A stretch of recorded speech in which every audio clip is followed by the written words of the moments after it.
हाँ 50 पेटी लगा दे। अंकल, आपका ऑर्डर। Uncle, order. बेटा तुम मेरे घर की बहू बनोगी? क्या? नहीं। कितने पैसे हुए आपके? अंकल 450 रुपये। अंकल मैं 1 मिनट आपको चेंज देती हूँ। नहीं नहीं बेटा, चेंज की ज़रूरत नहीं है, वो तुम रख लो।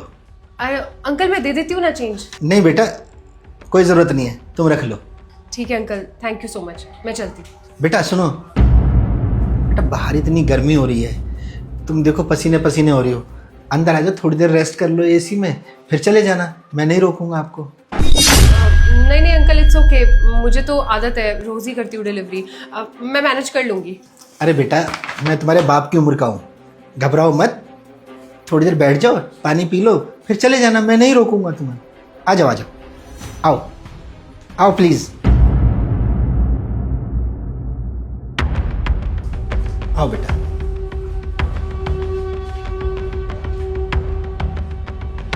आप यहाँ बैठो, मैं आपके लिए पानी लेके आता हूँ।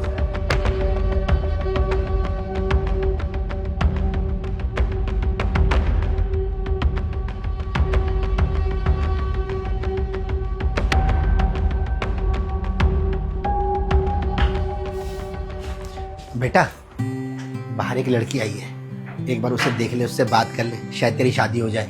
पापा मेरा ना शादी वादी में कोई इंटरेस्ट नहीं है, मुझे नहीं करनी।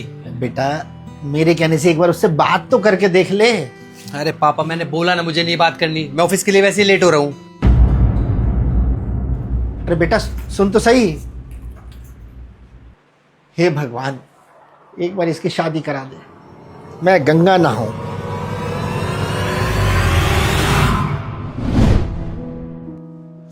ऐश्वर्या, धीरज, तुम यहाँ पे डिलीवरी की ड्रेस पहन के क्या क्या कर रही हो? वो मैं डिलीवरी का काम करती हूँ, मुझे नहीं पता था कि ये तुम्हारा घर है, वरना मैं यहाँ कभी नहीं आती, सॉरी। तुम्हारी तो शादी होने वाली थी ना, तुमने बताया था उसका अच्छा खासा पैकेज है, अच्छा लड़का है, तो फिर अचानक से ये सब कैसे? होने तो वाली थी मेरी शादी, पर मैंने की नहीं। मैं शादी वादी नहीं करना चाहती, मन ही नहीं है मेरा। लेकिन तुमने तो कर ली होगी ना धीरज शादी, और लाइफ में खुश भी बहुत होगे तो। नहीं, मैंने शादी नहीं की है और ना ही मैं करना चाहता हूँ। और क्यों करूँ मैं शादी? जब मैंने प्यार किसी और से किया है तो मैं किसी और से शादी कैसे कर सकता हूँ? मैंने सोचा कि मैं शादी नहीं करूँगा। जिस लड़की को मैंने अपना माना, जिसके साथ शादी करने का सपना देखा, मैं उस लड़के से शादी नहीं कर पाया, तो फिर मैं किसी और से शादी क्यों करूँ? किसी और की ज़िंदगी क्यों ख़राब करूँ मैं? तुम मेरे प्यार को नहीं समझ पाई। मैंने उसी दिन ठान लिया था, अगर तुम मुझे नहीं मिली ना तो मैं किसी और से भी शादी नहीं करूँगा, अकेला रहूँगा बस।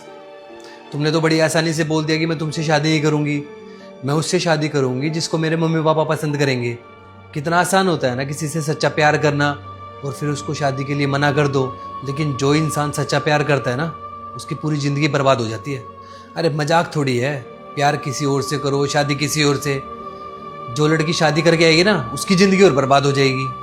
शादी 7 जन्मों का वादा होता है, एक बहुत बड़ी रिस्पॉन्सिबिलिटी होती है, तो शादी सोच समझ के करनी चाहिए। और मैं नहीं चाहता था कि मैं किसी लड़की को धोखा दूं, उसको शादी जैसे बंधन में बांध के रखूं, उसकी ज़िंदगी बर्बाद कर दूं। तो इसलिए मैंने फैसला कर लिया था कि अपनी आने वाली ज़िंदगी मैं अकेले ही काटूंगा। पता है, जब से तुम मुझे छोड़ के गई हो ना, मैं आज तक चैन से नहीं सो पाया। हमेशा यही सोचता रहता हूँ कि कहाँ कमी रह गई, वो मुझे छोड़ के क्यों गई। मैं तो तुम्हें भूलने की पूरी कोशिश कर रहा था, लेकिन आज फिर तुम मुझे दिख गई। पर इस हालत में क्यों? धीरज, ऊपर वाले को शायद कुछ और ही मंजूर था। शादी तो होने वाली थी मेरी, लेकिन एन वक्त पे शादी कैंसिल करनी पड़ी। पापा की तबीयत बहुत ज़्यादा ख़राब हो गई थी और शादी से सिर्फ 2 हफ्ते पहले वो हॉस्पिटलाइज्ड हो गए थे। बस इस चक्कर में शादी नहीं हो पाई। अच्छा ही हुआ कि ये शादी नहीं हुई। सच बताऊं तो मेरा बिल्कुल मन नहीं था कि मेरी शादी हो। अब पता नहीं ये ऊपर वाले का कोई इशारा था, ऊपर वाले की मर्जी थी, या फिर मेरी दुआओं का असर। मुझे तो कभी उम्मीद भी नहीं थी, मैंने कभी नहीं सोचा था कि इस तरीके से तुमसे कभी फेस टू फेस मिल पाऊंगी। मुझे अच्छे से पता है कि मैंने तुम्हारा बहुत दिल दुखाया है। तुम मुझसे कितना प्यार करते थे, मुझसे शादी करना चाहते थे, लेकिन मैंने तुमसे शादी करने से मना करके अपनी ज़िंदगी का सबसे गलत फैसला लिया था। पर मेरे साथ जो हुआ ना, वो सही हुआ, क्योंकि मैंने तुम्हारे साथ बहुत गलत किया था। ये मेरे उन्हीं कर्मों का फल है। कहाँ से कहाँ पहुँच गई हूँ मैं। पहले इतनी अच्छी जॉब किया करती थी और अब ये डिलीवरी का काम। लेकिन मैं भी क्या करती धीरज, मुझे पता है मैंने गलत किया है, लेकिन मेरी मजबूरी थी। मैं फंसी हुई थी। अगर अपने माँ बाप की बात नहीं मानती, उनके अगेंस्ट जाती, तो समाज हमेशा मुझे यही ताने मारता कि मैं कितनी बुरी बेटी हूँ, कितनी बुरी इंसान हूँ।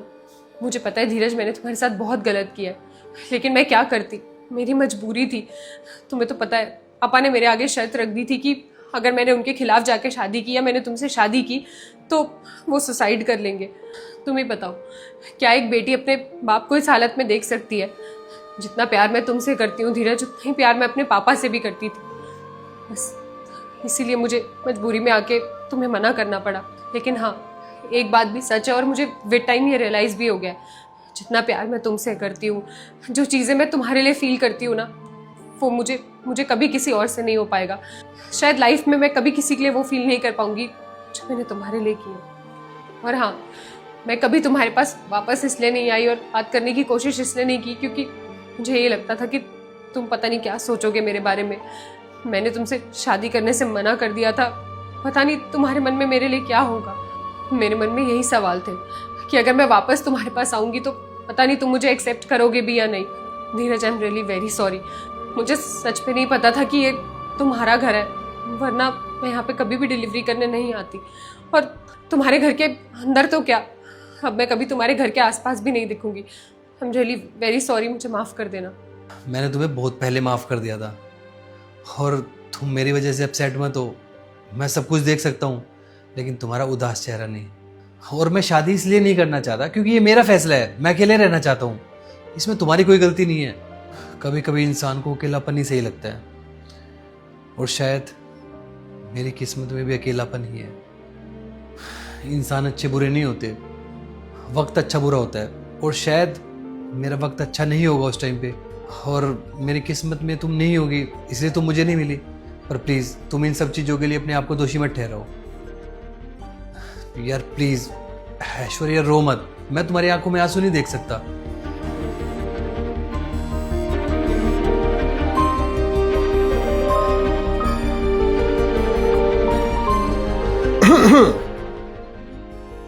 बैठ जाओ बैठ जाओ, सब समझता हूँ मैं। अच्छा सुनो, तुम लोग आराम से बैठो, मैं कुछ बढ़िया सा कुछ खाने के लिए बनवा के लाता हूँ।